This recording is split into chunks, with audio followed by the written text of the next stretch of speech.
Hello everyone and welcome back to another Doctor Who action figure review. In the next review I'm going to be taking a look at the 13th Doctor set, which is available now exclusively in B&M stores priced at £21.99. So before I take a look at the figures, as always, we'll take a look at the packaging. Starting to get a little bit repetitive this because again there isn't a lot to say about it. You've got the logo, the TARDIS, the contents, 5.5-inch collector series.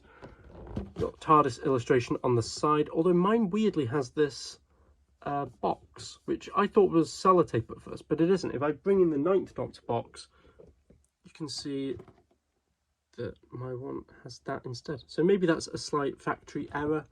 I don't know. It's not the kind of thing that bothers me, but I just thought it was worth a mention. On the back, we have a description of the 13th Doctor and Yaz, as well as the contents. And on the side, you have the standard contents, and then on the top you've got the logo and the legal stuff on the bottom. So that's the packaging out of the way. We're going to start off with the Doctor because this is actually one of my favourite figures from this new wave of figures. This is the 13th Doctor as she appears for the majority of Once Upon a Time, as well as elements of the Power of the Doctor. This is effectively the same figure as the original Jodie Whittaker figure that we got way back in 2018.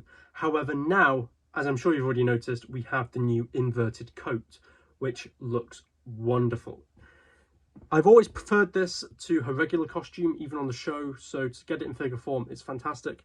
It is literally what it says on the tin. It is an inverted version of her original coat, so wherever it was dark blue on the original is now light blue, and vice versa.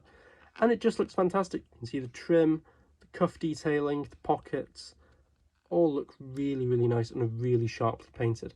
Looking at the face, one thing that has been a slight source of criticism with the 13th Doctor figures is the hair.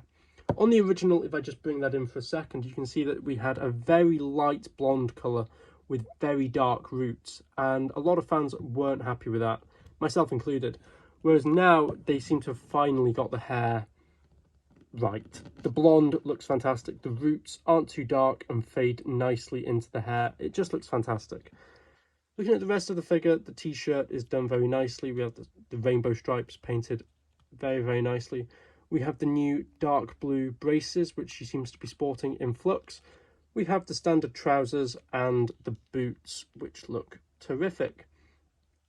Unfortunately, this figure doesn't include a sonic screwdriver, but if you've got a few lying around like I have, that's easy enough to fix. Looking at articulation, you've got a ball-jointed head, which is quite nice. You've got a swivel at the shoulder, although mine is very stiff. You've got a swivel at the bicep. You've got a hinge at the elbow, and again, a very stiff swivel at the wrist. You've got a swivel waist, articulation at the hips, and a hinge at the knee. The articulation on these figures is incredibly stiff. That's going to be a recurring thing for nearly all of these figures. So that's the Doctor out of the way. Next up, we'll take a look at Yaz, because this is quite a surprising figure.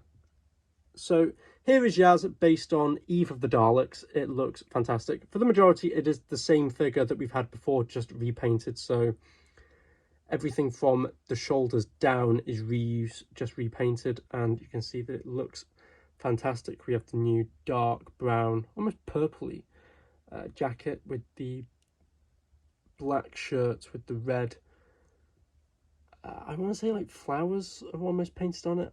It's very difficult to see on camera. They're a very dark red against a very dark shirt, so the paint apps don't come across very well. We've got the nicely painted belt, we've got the jeans, and you've got the shoes at the bottom.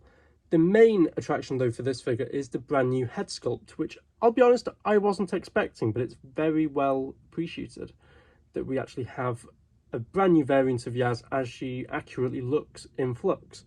So you can see that for the most part, the actual face element of the head is the same as the previous two figures. We just have a brand new hairpiece, with the ponytail. If I bring in the original for a comparison, you can see how much different the hair looks. So before we had the two pieces of hair that came down onto the front of the figure, as well as the two sort of buns at the top and the hair flowing at the back. Now it's far more streamlined back ponytail, which really changes the look of the figure. But apart from that, you can see how the figure is, for the most part, a lot of reuse. So that's Yaz. Oh, whilst I remember, I'll take a look at articulation. It's virtually the same as the Doctor, actually. So we've got articulation at the neck, although mine doesn't ever seem to want to stay in place. It always sort of flips back to being in the middle. Got articulation at shoulders, biceps, elbows, wrists, waist, hips, thighs, and knees. So quite good articulation on this figure. With Yaz out of the way, let's take a look at probably the coolest figure in this set, which is the Weeping Angel. Now this is the Weeping Angel as it appears when it is transmitted through the TV screen in Village of the Angels, and it looks terrific. It is just the same Weeping Angel figure that we've had many times. However, now it is in a translucent blue plastic. So all the details that we've come to expect from Angel figures is carried over. It looks terrific, and that blue looks really cool. In terms of articulation, we have articulation at the head, shoulders, biceps, elbows, wrists. The wings can move back and forth, and there's a swivel at the waist.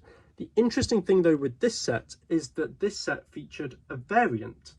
Much like the 5 Doctor set last year, where some sets included the Cyberman and some sets included the Cyber Leader, this set has the case where some sets will include the Weeping Angel, the solemn Weeping Angel, and some sets will include the Screaming Angel.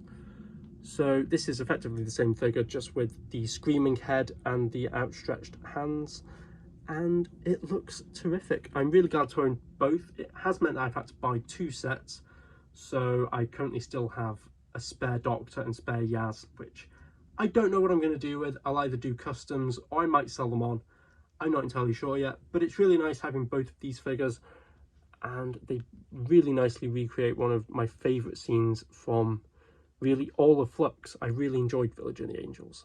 So there we have it. There is the 13th Doctor set. There's not a great deal to say about this set, apart from it includes some really nice variants, gives us a well-needed variant of the Doctor, a very unexpected but welcome variant of Yaz, and a couple of really nice Weeping Angels. So there we have it. As ever, if you've picked this set up, or if you're thinking about picking this set up, let me know what you think down below. And yeah, that's my review. I will see you next time for another review where I will be taking a look at probably the History of the Daleks sets. So I hope to see you then for that. So thank you very much for watching, and I will see you next time. Goodbye.